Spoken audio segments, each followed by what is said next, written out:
안녕하세요. 명절이 다가오기 시작하면 며느리들은 머리가 슬슬 아파오기 마련이죠.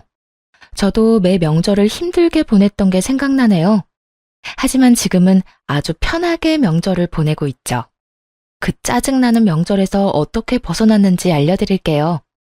저는 평범한 회사원으로 자영업에 종사하는 남편과 만나 가정을 꾸렸어요. 신혼집은 경기도 외곽에 있었는데 남편 직장과 제 회사가 가까운 곳에 마련했죠. 결혼 초반에는 명절에 대한 스트레스가 그렇게 크지는 않았어요. 결혼 3년 차가 될 때까지는 친정에도 갈 수 있었으니까요. 사실 친정은 거의 땅끝마을에 가까운 아주 먼 지방에 있었어요. 가는 길마저 험해서 결혼 후에는 명절이나 연휴 때 한 번씩만 들를 수 있었죠. 너무 멀고 대중교통으로 가기도 힘든 곳이라 자주 못 가더라도 이해하고 넘어가려고 했어요. 그런데 결혼 4년 차가 되던 해부터 남편이 친정에 가는 걸 꺼리더군요. 여보, 솔직히 너무 멀잖아. 이번에는 그냥 연락만 드리고 용돈은 계좌로 붙여드려. 거기까지 내려갔다가 다시 올라오면 쉬는 시간도 없이 바로 출근인데. 힘들어서 일도 못해. 나뿐만이 아니라 당신도 마찬가지잖아. 이게 남편의 논리였고, 솔직히 미안할 일도 아닌데 괜히 미안하기까지 했죠. 친정이 너무 멀어서 남편이 많이 피곤하겠다 싶었어요. 괜히 이렇게 먼 곳에 직장을 가지게 된 스스로를 탓하게 되기도 했고요. 그런데 시모는 또 다른 이유로 저를 친정에 보내지 않았어요. 처음 남편 말을 따라 친정에 내려가지 못한 날, 시모가 저한테 그러더군요. 잘했다. 시집 왔으니 넌 죽어도 이 집 귀신이야. 친정 가봐야 이제 남이지. 우리 집에서 마음 편하게 지내라. 그리고 남편 내조도 좀 하고. 사위는 100년 손님이라잖아. 친정에 데리고 가봐야 손님밖에 더 돼. 너는 우리 집 가족이지만 거기서 우리 아들은 손님이라는 거 잘 기억하고. 요즘 세상에 장인 장모에게 잘하는 애교 많은 사위도 얼마나 많은데요.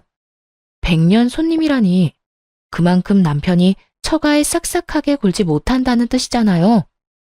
그런 옛말을 들먹이며 친정에 내려가지 못하게 하는 시모도 웃겼어요. 그래도 그때는 그냥 그러려니 하고 넘겼죠. 모든 시어머니가 그렇듯 우리 시모도 똑같이 밉상짓을 하는구나. 정말 딱 거기까지만 생각했죠. 근데 점점 남편의 행동이 신경을 살살 긁었어요. 어느 순간부터 유별나게 시모만 챙기기 시작하더군요. 저는 명절에 친정도 가지 못하는데 부모님께 용돈을 50만 원 정도만 드렸거든요. 그런데 남편 놈은 시댁에 용돈 50만 원을 드리고 몸에 좋은 건강기능식품에 각종 과일 그리고 선물 세트까지 사서 들고 가더라고요. 좀 불공평하다 싶어서 한마디 했죠. 용돈도 드리는데 꼭 그렇게 선물을 많이 사야겠어? 우리도 돈이 없어서 생활비도 아끼는데. 아무리 그래도 그렇지 이렇게 많이 쓰는 건 좀 아닌 것 같아. 부모님한테 쓰는 거잖아. 이 정도는 해드려야 부모님도 든든하실 거야. 그리고 무리하는 거 아니거든? 그럴 거면 우리 집에도 좀 보내주지 그랬어? 왜? 처가댁 부모님은 부모 아닌가? 사서 들고 가기에는 처가댁이 너무 멀잖아. 나중에 하나 보내드릴게. 그리고 명절에 보내면 택배 대란 때문에 다 상하고 문제 생길 텐데 그러지 말고 명절 끝나고 보내드리자. 말은 그렇게 해놓고 매번 까먹기 일쑤였죠. 그런데 그 뒤로도 남편 놈은 친정에 아예 갈 생각을 안 하더군요. 어쩌다 한두 번이야 이해하고 넘어갈 수 있었지만 2해, 3해를 넘어가니 솔직히 짜증이 났어요. 이번에는 친정에 내려가야 한다고 말하면 남편 놈이 항상 이렇게 말하는 거예요. 장인어른이랑 장모님이 우리가 내려가는 걸 좋아하시겠어? 얼굴 잠깐 보고 다시 올라가야 하는데. 부모님들은 우리 불편한 거 안 좋아하셔. 불편하게 왔다 갔다 하는 걸 걱정하시고. 그리고 내 생각은 안 해. 내내 운전은 나만 할 텐데 장장 6시간을 운전대 붙잡고 있다고 생각해봐. 그게 인간이 할 짓이야? 그럼 내가 운전하면 되지. 어떻게 2년이 넘도록 친정을 한 번도 안 갈 수가 있어? 그럼 혼자라도 내려갔다 오게 차라도 사줘. 장롱 면허 10년째인 너한테 차를 어떻게 맡겨? 그리고 혼자 절대 못 보내. 당신 혼자 내려가 봐. 장모님이 나한테 전화하셔서 무슨 일 있냐고 하실 거 아니야? 넌 부모님 걱정하게 만들고 싶어? 그럼 어쩌라고. 우리 친정에는 평생 안 갈 생각이야? 누가 평생 안 간대? 시간 나면 가는 거고. 이번만 날인 것도 아니잖아. 좀 기다려봐. 때 되면 다 갈 거라니까.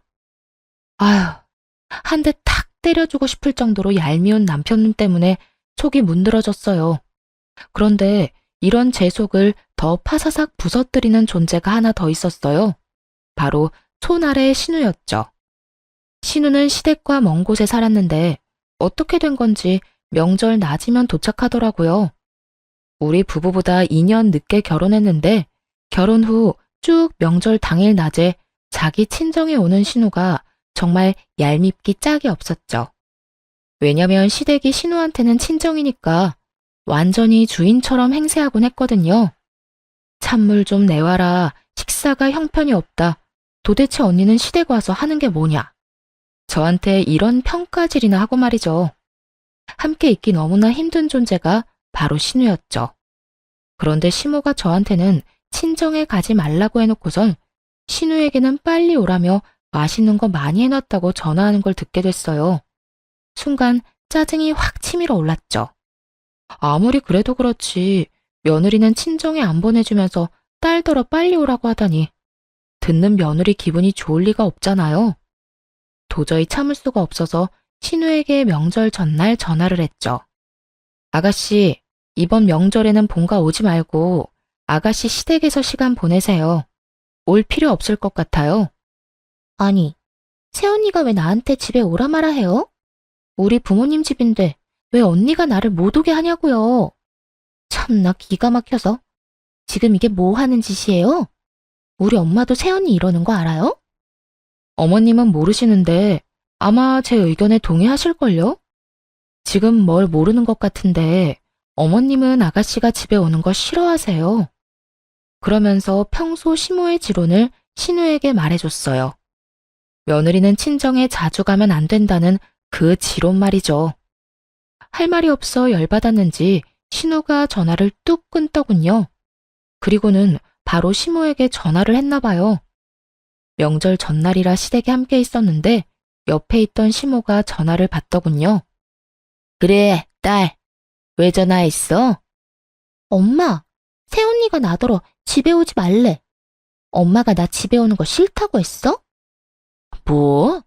내가 왜 그런 소리를 해? 얘, 너 도대체 우리 딸한테 무슨 소리 한 거야? 왜 오지 말라고 한 거니? 시모가 화들짝 놀라서는 저한테 화를 내며 묻더라고요. 그래서 아무 생각 없는 척 시모에게 태연스레 말했죠. 어머님이 저한테 말씀하셨잖아요. 며느리가 친정 자주 가는 거 보기 싫다고요. 죽어서도 이 집 귀신인데 친정 가면 뭐 하냐고. 그러니까 저도 몇 년째 친정에 안 보내고 있으시잖아요. 안 그래요? 항상 그렇게 말씀하시길래 아가씨한테도 어머님 생각 말해드렸어요. 어머님은 며느리가 친정 가는 거 싫어한다고. 아가씨도 며느리인데 이 집에 오지 말아야 하는 거 아닌가요? 그 이야기를 듣던 시모는 순간 벙찐 모양이었어요.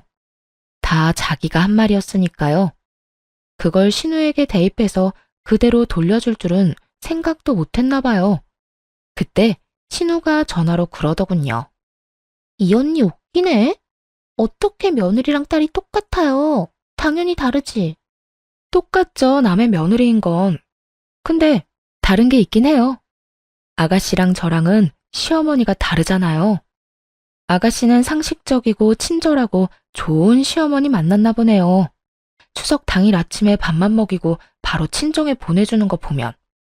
근데 저는 다르거든요. 지금 몇 년째 친정을 못 가는 건지 모르겠어요. 가고 싶다고 해도 참으라고만 하고 가서 좋을 거 없다고만 하시는데 남의 집안 며느리 된 딸은 어찌나 집으로 부르시는지. 이래서 사람을 잘 만나야 하나 봐요. 이렇게 말하자 이번에는 신우가 아무 말도 못하더군요. 더 말해봐야 자기 엄마 얼굴에 침 뱉는 꼴만 되니까요. 게다가 내일 있을 명절 잔치를 위해 시댁 친인척들이 다 모인 자리여서 그런 말을 떠들어대니 친척들도 불편한 기색을 내비치더군요. 남의 집안일이라 대다수가 못 들은 척하는 것 같았어요. 그리고 그분들도 알게 된 거죠. 이 집 식구들이 명절에도 며느리를 친정에 안 보내준다는 걸요. 졸지의 시모는 속 좁고 며느리 생각 안 하는 못된 시어머니가 되어버렸어요. 그게 분했는지 저를 한껏 째려보더라고요. 그때 남편이 제 팔을 붙잡으며 밖으로 끌고 나갔어요. 당신 왜 이래? 왜 이런 좋은 날 기분 나쁜 소리를 하냐고. 내가 나중에 처가 때 가준다고 말했잖아, 때 되면. 그때가 대체 언젠데? 벌써 2년 동안 친정을 한 번도 못 갔어. 친정이 해외야? 제주도야? 울릉도, 독도야? 섬도 아닌 대한민국 내륙인데 왜 못 가? 처음에는 당신 피곤하다고 해서 나도 이해했어. 근데 계속 안 가겠다는 건 의도가 뻔하잖아. 야, 그런 이야기가 아니잖아. 내가 뭐 평생 안 간대? 가긴 갈 건데 요새 좀 피곤해서 못 간 거지. 참나, 명절에 시댁을 가면 친정도 가는 게 상식이야. 당신 동생처럼. 시누이 시댁은 상식적으로 행동하던데 왜 당신네는 안 그런지만 골라서 해? 아무리 시어머니가 달라도 그렇지.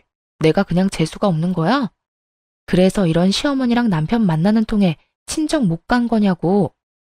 아무리 그래도 친인척들 다 있는 데서 그런 말하면 우리 엄마는 뭐가 돼?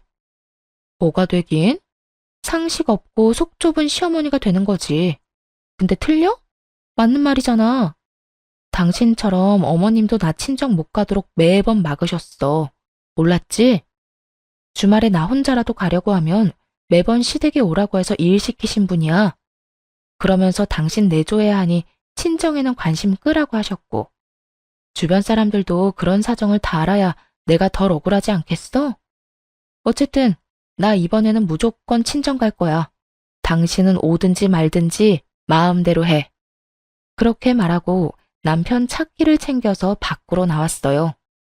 그리고 남편 차를 타고 친정으로 내려왔죠. 오랜만에 차를 운전하긴 했지만 친정으로 가는 길을 잊어버리지는 않았더라고요. 그렇게 혼자 내려갔더니 친정 부모님이 깜짝 놀라더군요. 너 연락도 없이 웬일이야? 얼마 만에 보는 거냐? 잘 지냈어? 아빠. 잘 지냈어. 근데 우리 사위는 왜 너 혼자 내려왔어? 아, 그 사람은 시댁에 있지. 나 혼자 차 타고 여기 내려온 거야. 이번에는 나도 친정에 오고 싶었거든. 그러고는 사가지고 온 선물을 부모님께 잔뜩 안겨드리며 집 안으로 들어갔어요. 왜 지금껏 못 드린 건강기능식품과 과일 바구니들 말이에요. 오랜만에 친정집에 들어서니 푸근하고 마음이 놓였죠. 친정에는 남편과 싸웠다는 이야기는 따로 하지 않았어요. 그런데 저 혼자 내려보낸 것이 눈치가 보였는지 남편 놈이 그 다음날 부랴부랴 친정으로 내려왔더군요. 시댁 차를 몰고 왔더라고요. 그런 남편 놈을 보며 무미건조하게 말했죠. 무슨 일로 여기까지 왔어? 시댁에 있지. 당신이 여기 있는데 내가 어떻게 계속 본가에 있어? 장인어른, 장모님, 잘 지내셨죠? 얼마 동안 못 내려와서 정말 죄송했습니다. 앞으로 자주 찾아올게요. 얼마나 갈지 모를 의미 없는 말을 꺼내며 남편 놈이 넉살 좋게 인사를 하더군요. 그래도 그냥 그러려니 했어요. 이 인간이 또 안 가겠다고 하면 혼자서라도 이렇게 오면 되겠다 싶었거든요. 그렇게 친정에서 쉬고 집에 도착하니 남편 놈이 그러더군요. 시모가 화가 많이 났다고요. 저는 별로 신경 안 쓴다고 왜 화가 나셨는지 모르겠다고만 했어요. 결국 남편 놈은 더 이상 이야기를 꺼내지 못했고 그렇게 명절이 끝나고 말았어요. 솔직히 마음속으로 앞으로 명절에 시댁엔 절대 가지 말아야겠다는 속셈이 있었거든요. 이제 저는 안 가고 남편만 보내면 되겠다 싶었어요. 그래서 별거 아니라고 생각하고 넘겼고요. 그런데 그대로 진정될 줄 알았던 마음에 이혼의 불씨를 지피는 일이 일어났어요. 바로 시모의 생일날 벌어진 일 때문이었죠. 그해 연말 시모 생일 잔치에 초대받아 갔어요. 생일 선물은 남편이 자기가 마련하겠다고 한지라 저는 신경도 안 쓰고 있었죠. 지난 명절 이후 시모와 화해를 한 것도 아니었고 가봐야 꽂아 놓은 보릿자루처럼 자리만 지키다 올 거라고 예상했거든요. 그리고 시모 생일 선물도 남편이 몇십만 원 정도 용돈이나 주고 말겠지 했어요. 처음에는 무슨 선물을 준비했는지 몰랐어요. 그냥 일반 종이 가방에 담겨 있었거든요. 남편이 시모에게 그걸 주며 나중에 집에 가서 열어보라고 하더라고요. 이때까지만 해도 아무 생각이 없었는데 시모가 그게 뭔지 너무 궁금했었나 봐요. 그래서 남편이 화장실 간 사이에 그걸 꺼내서 확인을 했는데 선물을 확인한 순간 제 눈도 뒤집어졌어요. 좋기 몇백만 원은 하는 명품 가방이었거든요. 이 인간이 친정엄마 생일에 준 선물은 12만 원짜리 화장품 세트였거든요. 그것도 인터넷에서 고르고 골라 제일 싼 거 사서 친정집으로 바로 붙여줬으면서 시모 생일에는 엄청나게 비싼 명품 가방을 준 거예요. 완전히 머리가 확 돌아버릴 만큼 열받더군요. 그리고 이렇게 화가 나는데도 또 다른 이유가 있었어요. 명절 이후에 남편놈이 시모에게 외제차를 사줬거든요. 시모가 바깥 활동을 하는데 차가 없어서 힘들다는 이유로요. 그때 남편에게 엄청 화를 냈었어요.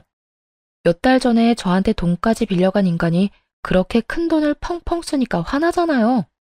그래서 시어머니 외제차 사줄 돈은 있었냐고 따졌죠. 그랬더니 남편이 뭐라고 한 줄 아세요?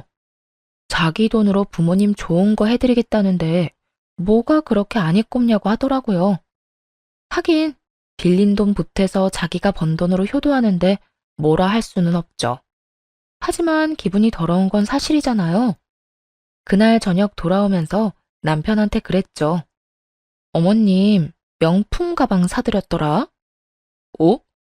어떻게 알았어? 어머님이 자랑하고 싶으셨는지 당신 없을 때 열어보셨거든. 돈 없다면서 나한테 빌려가 놓고 아주 어머님한테는 펑펑 쓰네? 그렇게 돈 많으면 내 돈 먼저 좀 갚지 그래? 나도 우리 엄마한테 돈 한번 펑펑 써보게. 여보, 당신한테 빌린 돈은 이렇게 개인적으로 쓴 게 아니야. 가게에 필요한 돈이라 빌린 거잖아. 그리고 엄마한테 준 거 진짜 명품도 아니라고. 그냥 레플리카야. 몇십만 원 하는. 태연하게 말하는 남편놈을 보며 속으로 코웃음을 쳤죠. 그게 레플리카인지 진짜인지 구분을 못하겠냐고요. 마침 일하는 회사에 명품 가방 수집에 진심인 동료가 있었는데 저도 그 친구 덕에 짝퉁이랑 진짜는 구분을 참 잘하거든요. 그 비싼 걸 싼값에 샀다고 거짓말하는 남편을 보니 정말 괘씸하더라고요. 그래서 몰래 한 가지를 계획했어요. 시모가 연말에 우리 집에서 며칠 지내고 싶다고 했거든요. 남편놈이 그렇게 하라고 해서 시모가 오기로 했는데 저는 쏙 빠지려고 준비했어요. 그래서 시모가 온다는 날 전날부터 시모가 가는 그 다음 날까지 연차를 썼고 그대로 친정으로 피난을 가버렸죠. 집에 왔다가 제가 없어진 걸 눈치챘는지 시모가 급히 전화를 하더군요. 전화를 받았더니 바로 막말을 쏟아냈어요. 넌 도대체 어떻게 된 애가 내가 온다고 했는데 집을 비워? 이래가지고 밥은 어떻게 먹니? 너 평소에도 이렇게 자주 집에 안 들어오니? 우리 아들 밥은 먹이고 회사 다니는 거야? 이래서 집안에 사람을 잘 들여야 하는 법인데 어떻게 이런 게 우리 집에 들어와서 내 속을 썩이는지. 당신 지금 어디야?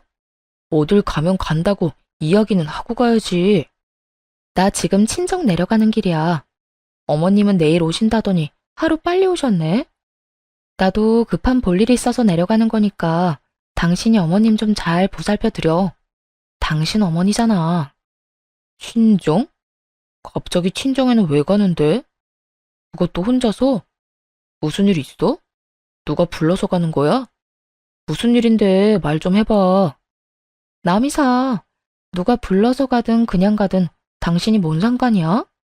결혼하고 지내면서 처가댁에는 전혀 관심 없었던 사람이 지금처럼 앞으로도 관심 끄고 살아. 여보, 잠깐만. 전화 끊지 말고. 다급하게 말하는 남편의 목소리를 뒤로하고 전화를 뚝 끊어버렸어요. 자기들끼리 집에서 지지고 볶든 제 알바가 아니었죠. 그런데 좀 이상하긴 하더라고요.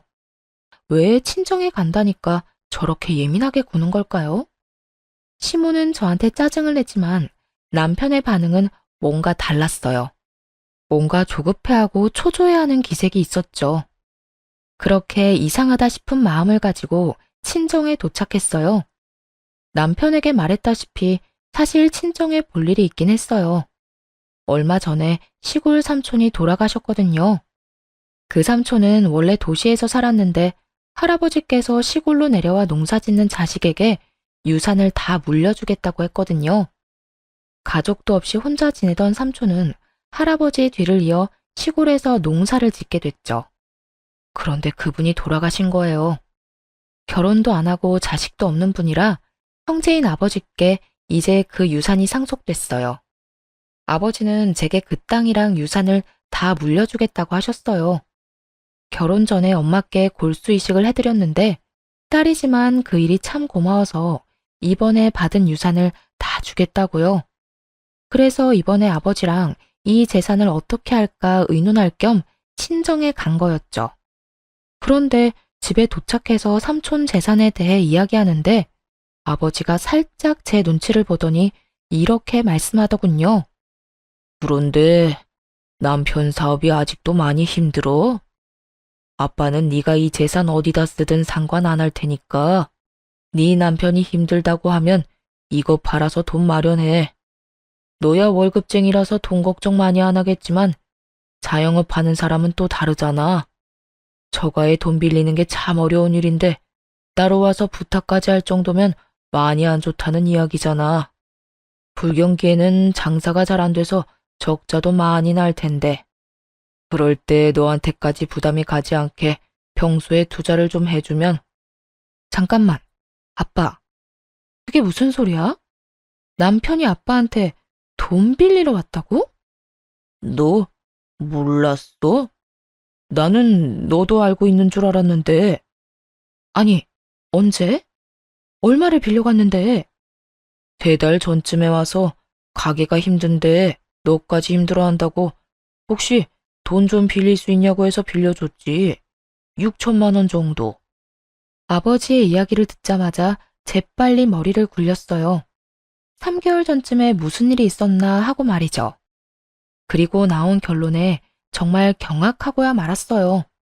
3개월 전에 남편놈이 시모에게 외제차를 사줬었거든요. 이 정신 나간 놈이 아빠를 속이고 돈 빌려다가 시모 외제차를 사준 거예요. 아마 그 명품 가방도 아버지가 빌려준 돈을 보태 마련했겠죠. 저한테도 돈 없다고 빌빌거리면서 1년 전에 돈 빌려간 놈이 저 몰래 아빠에게도 돈을 빌려갔다는 이야기를 들으니 진짜 열불이 나더라고요. 이제야 남편 놈의 이상한 반응이 이해되기 시작했어요. 이 나쁜 놈이 저 몰래 친정 아빠한테 돈 빌린 걸 들킬까봐 친정에 간다고 할 때마다 그렇게 예민하게 군 거였어요. 와, 있는 도끼에 발등 찍힌다는 말이 있긴 하지만 이렇게 호되게 찍힐 줄이야. 정말 상상도 못했거든요. 그저 귀찮아서 친정에 안 내려가는 것이라 생각했는데 그게 아니라 이런 미친 짓을 저 몰래 하고 있었다니. 화가 치밀어 올라 계획보다 더 빨리 일을 마무리하고 집으로 향했어요. 친정에 있는 내내 남편에게서 전화가 왔는데 모조리 씹어버렸더니 나중에는 문자까지 보내오더군요. 어디냐, 언제 오냐, 내가 내려갈까 하고 말이죠. 그래서 답장을 딱 하나 보냈어요. 지금 올라간다. 라고요. 그렇게 집에 도착했더니 시모는 없고 남편 혼자 있더군요.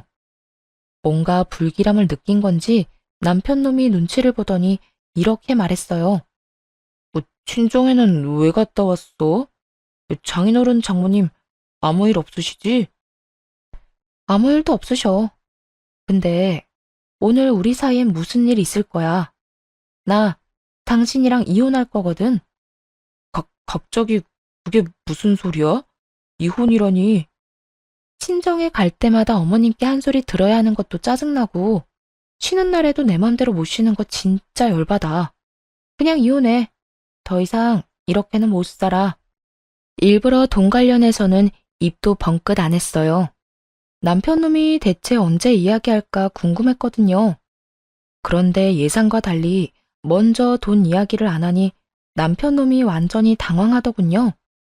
이혼을 하게 되면 저에게 빌려간 돈을 당연히 갚아야 할 테고, 그뿐만이 아니라 장인어른한테 빌린 돈도 갚아야 했죠. 그걸 생각하니 아득했는지 똥줄 빠진 것처럼 안절부절 못하더라고요. 그렇게 이혼 소송을 진행했어요. 물론 남편은 절대 안 된다고 했는데 그냥 비웃어줬죠. 이혼이 자기 혼자 안 하겠다고 안 할 수 있는 게 아니잖아요. 그런데 이혼 소식을 어떻게 전해 들었는지 시모가 전화를 했어요. 네가 이혼하자고 했다며? 니깎게 뭔데 우리 아들한테 이혼하자는 거야? 걔가 뭐 잘못한 게 있는데? 나도 그렇고 아들도 그렇고 우리는 떳떳해. 뭐 쫄기라도 할 줄 알았어? 이혼하자면 하는 거지. 그런데 네가 그래봐야 위자료 한 푼도 못 줘. 그리고 네가 결혼할 때 받아간 결혼 자금 그거 고스란히 뱉어내고 이혼해라. 아니면 이 이혼 절대로 못 해주고 끝까지 쫓아가서 그 돈 다 받아낼 생각이야. 그러니까 도망칠 생각하지 말라고 미리 경고하려고 전화했다. 시모의 기세가 아주 등등하더군요. 뭐 이해할 수 있었어요. 시모는 아무것도 모르고 있었으니까요. 그러니까 이렇게 커다란 폭탄을 던질 거라는 상상도 못하고 거만하게 구는 거겠죠. 그래서 그 다음날 준비한 서류를 들고 시댁을 찾아갔어요. 시모가 팔짱을 딱 끼고 두 눈을 부라리며 저를 쳐다보더군요. 그런 시모를 보며 그저 웃으면서 가지고 있는 서류를 거실 탁자 위에 올렸어요. 서류에는 1억이라는 큰 돈을 시모가 제게 줘야 한다는 글이 적혀 있었죠. 그 내용을 보고 당연히 시모는 어리둥절해 하더군요. 분명히 자기가 돈을 받아내야 한다고 생각하고 있었는데 오히려 본인에게 1억이라는 큰 돈의 청구서가 돌아갔으니까요. 이게 뭐야? 네가 나한테 돈을 준다는 얘기니? 아니요. 어머님이 저한테 1억을 주셔야 한다는 얘기예요. 그게 무슨 소리야? 너 결혼할 때 내가 1억 줬잖아. 그거 너 다 했잖아. 그러니까 이혼하면 그거 다시 다 돌려줘야지. 어디서 사람을 속이려고? 예상대로 시모는 미친 듯이 소리를 치며 거짓말하지 말라고 난리를 피우더군요. 저는 시모와는 정반대로 차분해졌죠. 여기 남편 통장 내역이 있어요. 어머님이 주신 1억 제 통장에 들어온 게 아니라 남편 통장으로 들어갔고요. 그 1억은 결혼 자금과는 아무런 상관없이 남편 가게 사업 자금으로 들어갔어요. 보면 아시죠? 한글 못 읽는 거 아니시잖아요.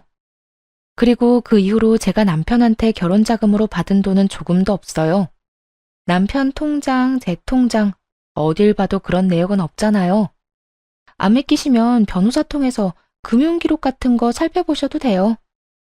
이야기를 듣는 시모 얼굴이 딱딱하게 굳어가기 시작했어요. 그러거나 말거나 서류를 다음 장으로 넘겨서 다시 또박또박 말했죠. 그리고 이건 남편이 저한테 빌려간 4천만 원에 대한 이체 내역이고요. 빌려주면서 당연히 갚으라고 이야기했고 그 돈은 온전히 제 월급으로 모은 거 확인할 수 있어요. 그리고 제 통장에는 남편이 그동안 준 생활비 내역이 있는데 6년이라는 기간을 다 통틀어도 총 금액이 1,000만 원도 안 돼요. 그렇다고 남편이 살면서 생긴 빚을 따로 갚은 것도 아니고요. 가게가 어렵다는 말에 제가 6년간 빌려준 금액이 더 커요. 정 의심되면 그것도 금융기록 뒤져보시고요. 그러면서 바쁘게 다시 다음 장을 넘기며 또 말했죠. 시모는 남편과 제가 준비한 서류를 번갈아 보며 몸을 부들부들 떨더라고요. 이건 남편이 저희 아버지에게 빌려간 6천만 원에 대한 차용증이에요. 이건 저도 몰랐는데 얼마 전에 어머님께서 저희 집에 와서 쉬셨잖아요. 그때 연차 쓰고 친정에 내려갔다가 처음 알게 된 사실이에요. 남편이 저한테 아무 말 안 하고 아버지께 돈을 빌렸더라고요. 그 때문인지 친정에 내려가는 저를 방해까지 했고요. 여보, 내가 방해를 한 게 아니라. 남편 놈이 찔리는지 중간에 변명을 하려고 하더라고요. 저도 말이 곱게 나오진 않았죠. 그럼 언제 이야기할 생각이었는데? 너 내가 그날 친정 내려간다고 했더니 필사적으로 막았잖아. 네가 우리 아빠한테 나 몰래 돈 빌린 거 안 들키려고. 게다가 빌려놓고 갚을 생각은 안 하고 펑펑 쓰기만 해? 그걸 어디다 썼는지 내가 모를 줄 알아? 이 가증스러운 쓰레기 같은 인간아. 밥벌레 같은 새끼. 감히 우리 아빠가 피땀 흘려 번 돈으로? 한동안 남편을 욕해주며 째려보다가 시모에게로 고개를 돌렸어요. 시모는 여전히 서류를 붙잡고 못 믿겠다는 듯 바라볼 뿐이었죠. 그러니까 결국 어머님께 드리고 싶은 이야기는 결혼 자금으로 주신 1억 중 제가 쓴 건 없으니 남편한테 받으시라는 말이에요. 또 이 1억은 원래 남편한테 받아야 하는데 남편이 한 푼도 없다고 해서 어머님께 말씀드리는 거예요. 아니, 이걸 왜 내가 갚아? 아들이 빌렸다면서 그러면 아들이 줘야지. 그리고 우리 아들이 왜 돈이 없어? 너희 집이 있잖아. 팔면 돈 나올 텐데 그걸로 마련하면 되지. 그 말을 듣고 조용히 다시 서류를 한 장 더 넘겼어요. 그 집은 저랑 제 친정 부모님이 돈을 모아서 산 집이고요. 그 집에 남편의 지분은 조금도 없어요. 그렇기 때문에 팔 수가 없네요. 전 팔 생각이 없으니까요. 그리고 남편이 빌려간 그 돈이 어디에 들어갔는지 제가 다 알고 있거든요. 어머님이 받으신 외제차 그리고 명품 가방. 그것들 다 남편이 저랑 친정아버지한테 돈 빌려서 사드린 거예요. 그러니까 남편 대신 어머님이 그거 팔아서라도 갚아주셔야죠. 그러자 남편 얼굴이 일그러지더군요. 제가 남편의 상황을 모르길 바랬던 것 같았어요. 이런 돈 이야기 없이 이혼하자고 했을 때 혹시 진짜 모르나 하고 기대했겠죠? 그런 기대를 마지막 순간에 철저히 무너뜨려주는 게 진짜 복수고요. 남편에게 백날 돈 갚으라고 말해봐야 타격감 제로일 테고 이렇게 가족 앞에서 이야기해야 수치심과 두려움이 배가 될 테니까요. 아들아, 저 말이 진짜야? 다 참말이냐고. 너 나한테는 그 집이 다 네 거라며. 거기다 결혼자금 1억도 다 집 사는데 썼다며. 근데 뭐? 빚이 1억? 너 도대체 뭐 하고 다닌 거야?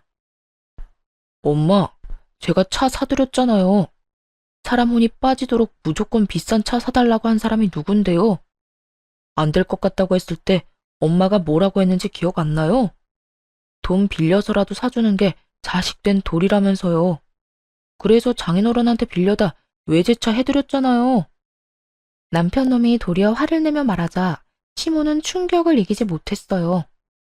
너 그걸 말이라고? 아이고 머리야. 아이고. 시모가 머리를 부여잡고는 못 쓰러질 듯 휘청거리더군요. 그러다 소파 위로 풀썩 주저앉았어요. 그리고 잠시 후 처음과는 전혀 다르게 차분해진 목소리로 슬쩍 말하더군요. 예, 나는 이런 사정 같은 거 아무것도 몰랐어. 우리 아들이 이런 짓을 했을 줄은. 이건 정말 큰 문제야. 그냥 넘어갈 수는 없지.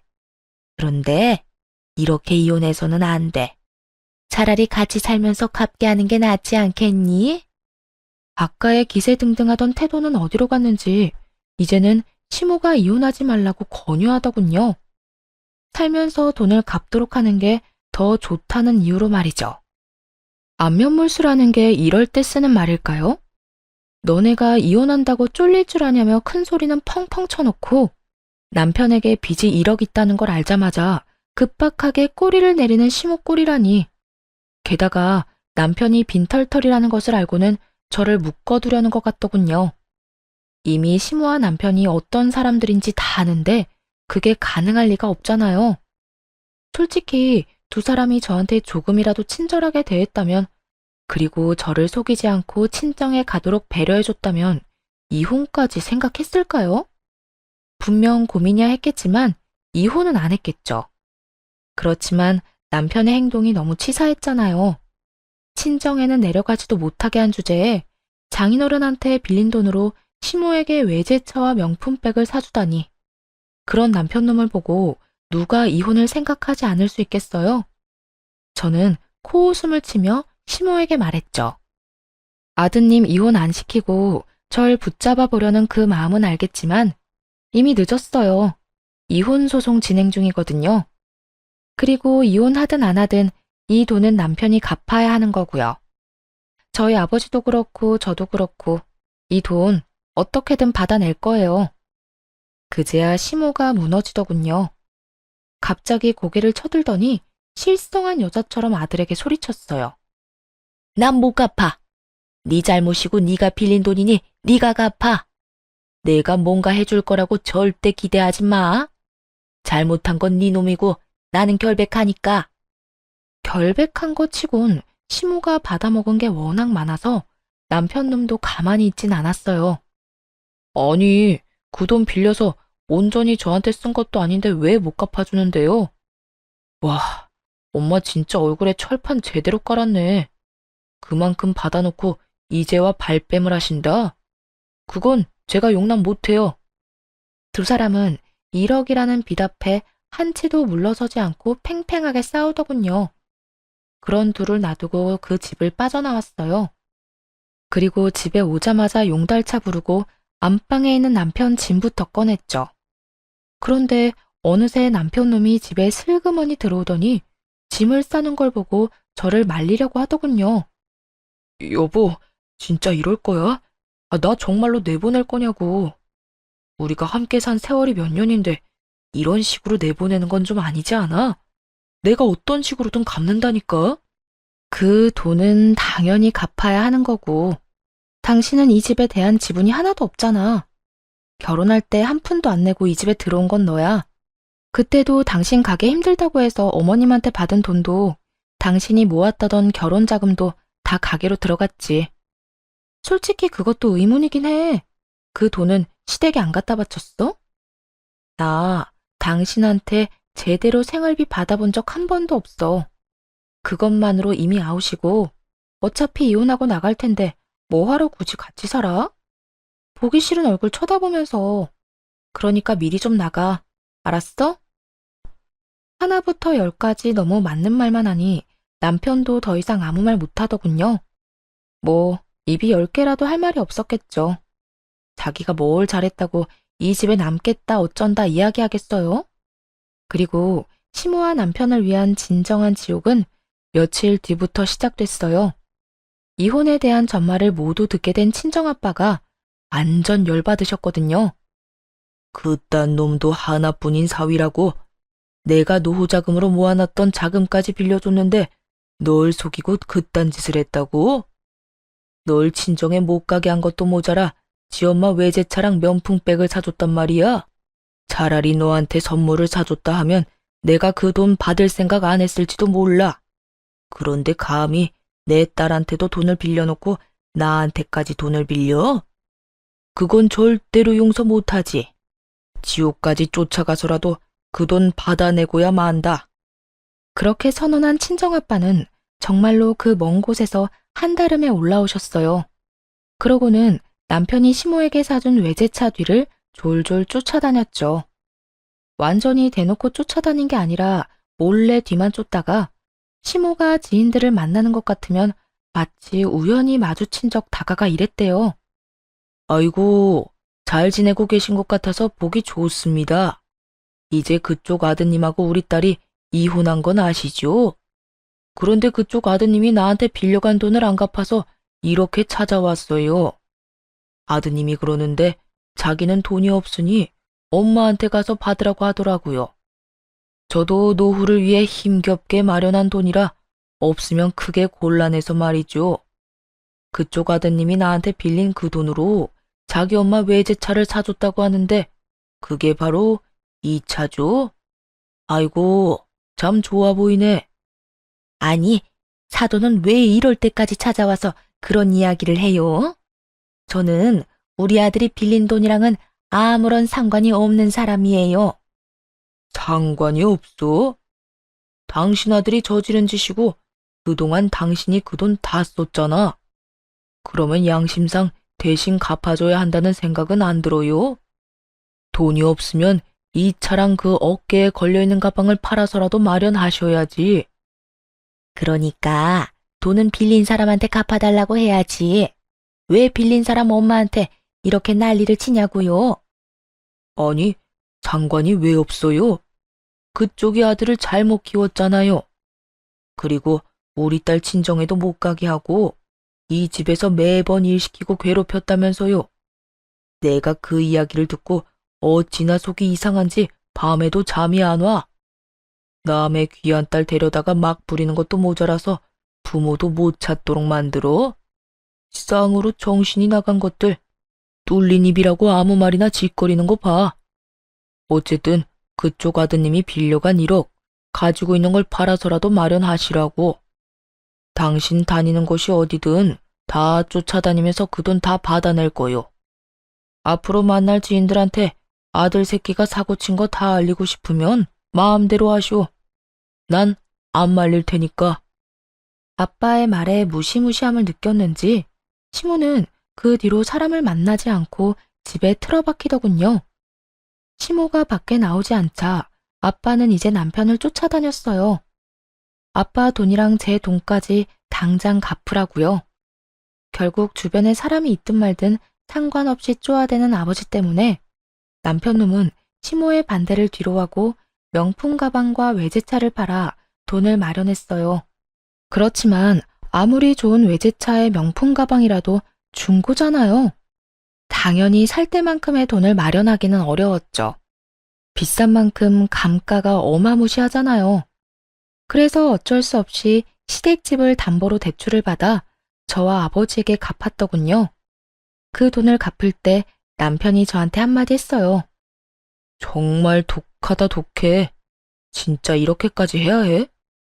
우리가 하루 이틀 같이 산 것도 아니고 몇 년을 함께 살았는데 나는 적어도 장인어른이 좀 더 상식적인 방법으로 돈을 받아갈 거라고 생각했어. 그런데 이게 뭐야? 주변 사람들한테 소문 다 내고 나를 못 살게 굴면서까지 돈을 받아갔어야 했어? 당신 왜 이렇게 사람이 못 됐어? 당신 아버지도 그렇고. 우리 아빠 욕하지 마. 독한 걸로 치면 네가 최고지. 넌 그럼 얼마나 상식적이길래 우리 집 무시하고 시댁에만 돈 쳐바르면서 효도했어? 솔직하게 말해서 네가 시댁에 효도할 때 친정에도 똑같이 해줬으면 내가 이랬겠냐고. 입장 바꿔놓고 생각해봐. 내가 우리 엄마한테만 몇백만 원짜리, 몇천만 원짜리 물건 사주고 너희 엄마한테는 10만 원짜리 화장품 사주면 어떻겠어? 기분 더럽겠지. 그래놓고 나한테 친정에도 가지 말라고 하고. 안 당해보면 모르는 거야. 그래서 당해보라고. 네가 그 입장이 되어봐야 그게 무섭고 힘든 일인 걸 알지. 왜 나 혼자 그 더러운 행동에 피해봐야 하는데? 너도 느껴봐. 아니, 솔직히 아들이 부모님한테 효도한 게 큰 죄는 아니잖아. 아무리 그래도 이렇게 하면 나랑 엄마는 앞으로 어떻게 살아? 야, 나는 네 심보가 고약하고 괘씸해서 용서를 못하는 거야. 능력도 안 되는 게 처갓집에서 돈 빌려다가 효도를 그렇게 하면서 막상 돈 빌려준 처갓집은 무시했지. 게다가 그게 찔려서 마누라는 친정에 가지도 못하게 하고. 가슴에 손을 얹고 네 놈이 한 짓거리를 생각해봐.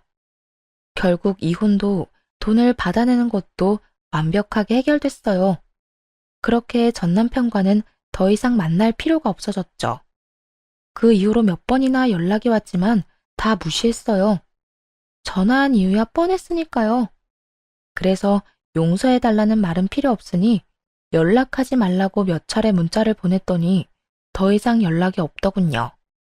전 남편과 이혼하고 나서 저는 매년 명절이 되면 친정집으로 내려갔어요. 이혼을 하고 돌아온 저를 친척들은 반갑게 맞아줬죠. 그딴 놈이랑 잘 헤어졌다고 정신 나간 놈이라고 말해줬어요. 결국엔 저와 아빠, 친정까지 다 말아먹었을 놈이라고 다들 욕을 얼마나 하는지. 그 욕만 듣는데도 배가 든든하게 부를 정도였어요. 그렇게 친정집에 있으면서 오랜만에 SNS를 했더니 신우의 게시글이 떡하니 올라왔더군요. 보니까 해외여행이라도 간 것 같았어요. 신우와 그 아이들이 이국적인 건물 앞에서 사진을 여러 장 찍었더라고요. 그러면서 명절 연휴에 해외에 놀러 갔다는 문구까지 썼더군요.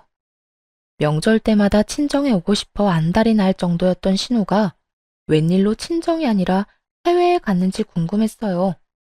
그리고 나중에야 그 이유를 알 수 있었죠. 전 남편과 전 시모가 빈털터리가 되고 나서 신우에게 손을 벌리려고 한 것 같더군요. 하긴 지인들에게 허세 부리고 싶어서 아들놈 들들 볶았던 시모잖아요. 당연히 신우에게도 똑같이 행동했겠죠. 눈치 빠른 신우는 그러기 싫어서 명절에 해외여행을 하고 있는 거였어요. 매년 떠들썩하게 사람 많던 시댁에 결국 찬바람만 쌩쌩 불고 있는 상황인 거죠. 게다가 들어보니 전 시모와 전 남편의 관계는 더욱 악화일로를 걷게 됐더라고요. 전 남편이 결국 시댁에서 나와 가게에서 숙식하고 있다는 소식을 들었어요. 자신을 구박하고 차랑 가방 돌려달라며 찡찡대는 시모 때문에 말이죠. 전 남편도 자신이 그렇게 살게 될 줄 알았으면 그런 짓을 안 했을 거예요. 한치 앞도 못 보고 안일하게 생각한 결과가 겨우 그거라니. 그렇다고 다시 걷어줄 건 아니지만요. 시모도 초라하기는 마찬가지였죠. 아들 하나 믿고 소소하게 며느리 괴롭히며 사치나 부리며 살더니 결국 그 돈들이 사돈집에서 나온 거라는 걸 알고서는 완전히 무너져 버렸잖아요. 자기 욕심 때문에 자식이 저 지경이 된 건 눈에도 안 들어오고 그저 자기한테 줬던 걸 뺏었다는 생각만으로 자식을 모질게 대하니 전 남편도 그런 전 시모에게 정이 다 떨어졌겠죠. 결국 시모는 이제 명절을 아주 조용하고 조촐하게만 보내게 됐고 나날이 아들, 딸의 지원도 끊겨 근근히 살아가고 있다고 하더군요. 뿌린 대로 거둔 꼴이 참 웃겼죠. 이렇게 저는 그 지옥 같은 시댁의 명절에서 벗어날 수 있었어요. 이혼한 걸 절대 후회하지 않아요. 더러운 꼴 보기 전에 떠나는 것도 좋은 방법일 수 있답니다. 긴 글 읽어주셔서 감사해요. 좋은 날 보내시길 바랄게요.